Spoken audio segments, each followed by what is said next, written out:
قیامت بہرحال قائم ہوگی، اور اللہ تعالیٰ قرآن مجید میں ارشاد فرماتا ہے اذا زلزلت الارض زلزالها واخرجت الارض اثقالها وقال الانسان ما لها یومئذ تحدث اخبارها، جب زمین تھر تھر کانپنے لگے گی تو پھر حال یہ ہوگا کہ انسان پکار اٹھے گا کہ اس کو کیا ہو گیا، اور اس دن زمین ہر خبر بتا دے گی۔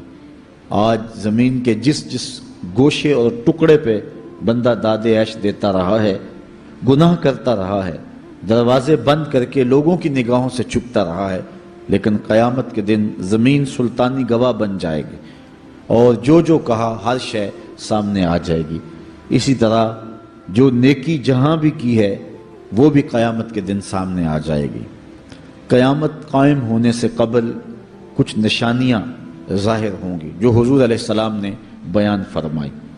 قیامت کب قائم ہوگی اس کے وقت کا تعین نہیں فرمایا، بلکہ جب بھی آئے گی اچانک آئے گی، لیکن اتنا بتایا کہ دن جمعۃ المبارک کا ہوگا اور عاشورے کا دن ہوگا، 10 محرم الحرام کی تاریخ ہوگی، اور شام کے میدان میں میدان محشر لگے گا۔ اسرائیل علیہ السلام سور پھونکیں گے اور اس کی آواز سے پہلے تو خوف پیدا ہوگا، پھر خوف بڑھتا جائے گا اور آواز بھی تیز ہوتی جائے گی۔ اس کی تیزی اور ہولناکی ایسی ہوگی کہ کانوں کے پردے پھٹنے لگیں گے، پھر اس کے بعد جو ہے وہ ہر شے اڑنے لگے گی۔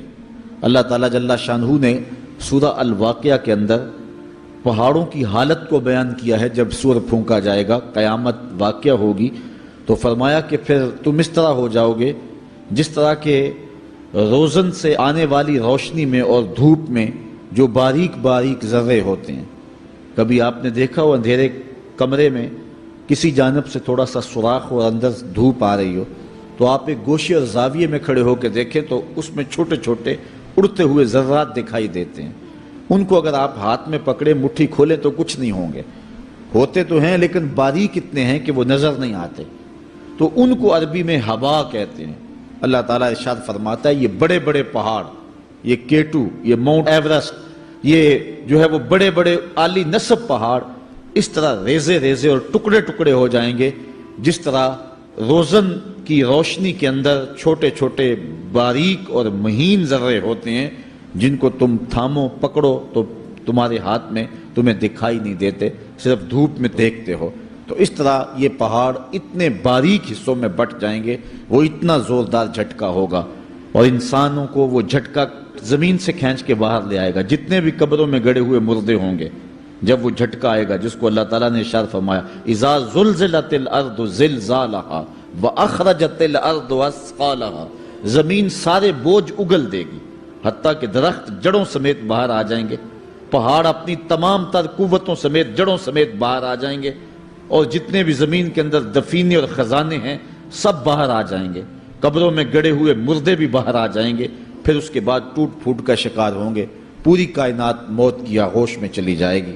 یہ قیامت کا دن بہرحال قائم ہوگا۔ کافر کہتے تھے کہ جس قیامت سے ہمیں ڈراتے ہو وہ لاؤ کہاں ہے، تو ان کے مطالبے پہ فوراً قیامت قائم تو نہیں کی جا سکتی تھی۔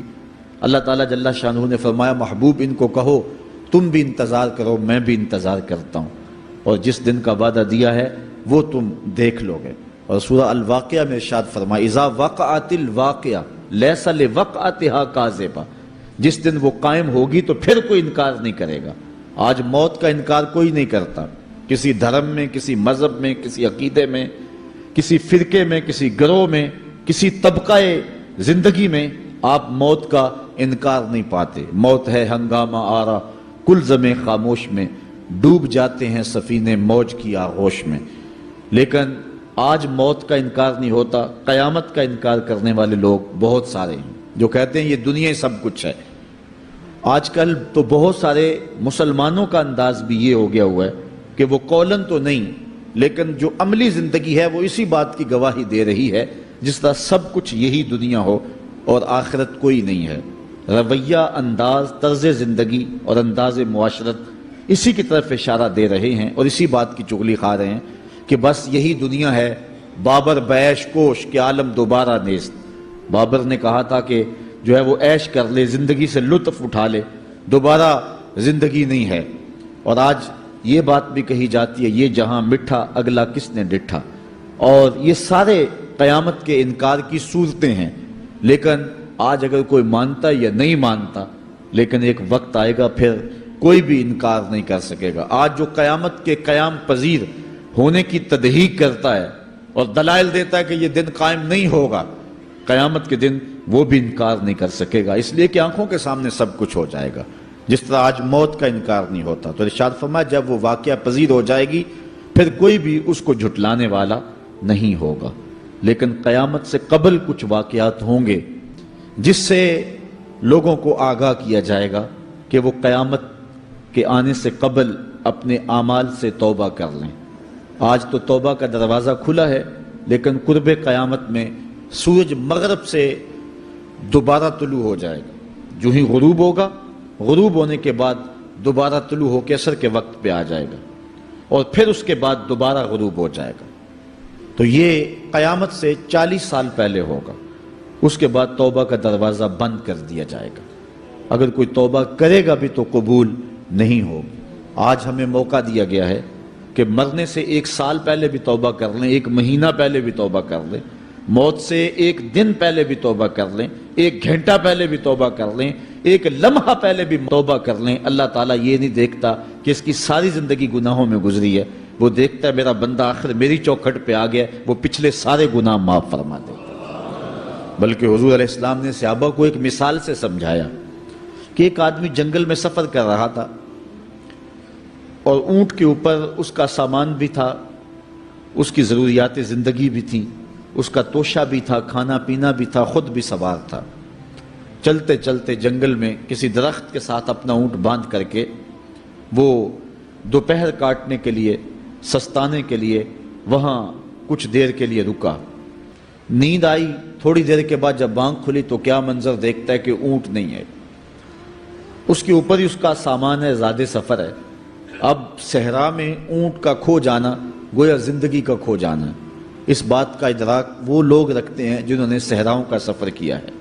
ہمارے اگر یہاں اس شہری آبادی میں، ہمارے اس ملک میں اگر کوئی شخص جو ہے وہ قافلے سے بچھڑ جائے، پیچھے رہ جائے تو وہ بات اور ہے۔ یہاں انسانی آبادی ہے، اور جنگلوں میں، صحراؤں میں جہاں کئی 100 میل تک کوئی انسانی اور حیوانی آبادی نظر نہیں آتی، تو وہاں سواری کا اور توشہ سفر کا جو ہے وہ ہٹ جانا اور جدا ہو جانا اور گم جانا، یہ سیدھی موت ہے۔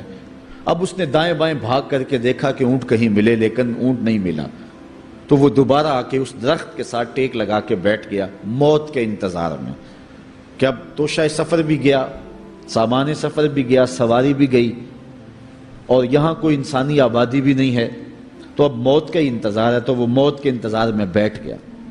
اچانک اس کو نیند آ گئی، تھوڑی دیر کے بعد آنکھ کھلی تو اس نے کیا منظر دیکھا کہ اونٹ جو ہے وہ اس کے پاس کھڑا ہوا ہے اور ماں ساز و سامان کھڑا ہوا ہے۔ تو پھر اس کو اتنی خوشی ہوئی، اونٹ کیا ملا، زندگی مل گئی۔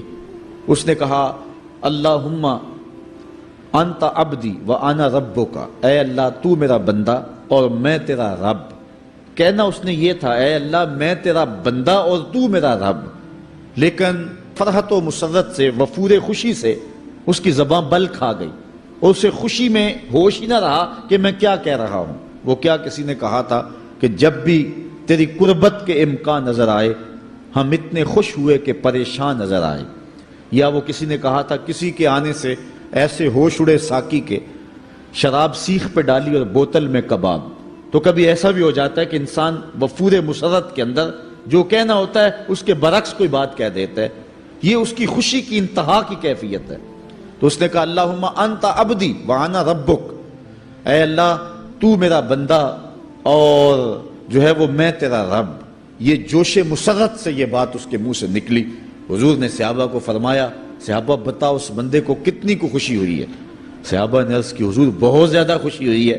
تو حضور علیہ السلام نے فرمایا جب کوئی بندہ توبہ کر کے مالک کی دہلیز پہ پلٹ آتا ہے اللہ تعالیٰ اس سے بھی زیادہ خوش ہوتا ہے کہ یہ میرا بندہ میری دہلیز پہ آ گیا ہے، یہ توبہ کے دروازے پہ آ گیا ہے۔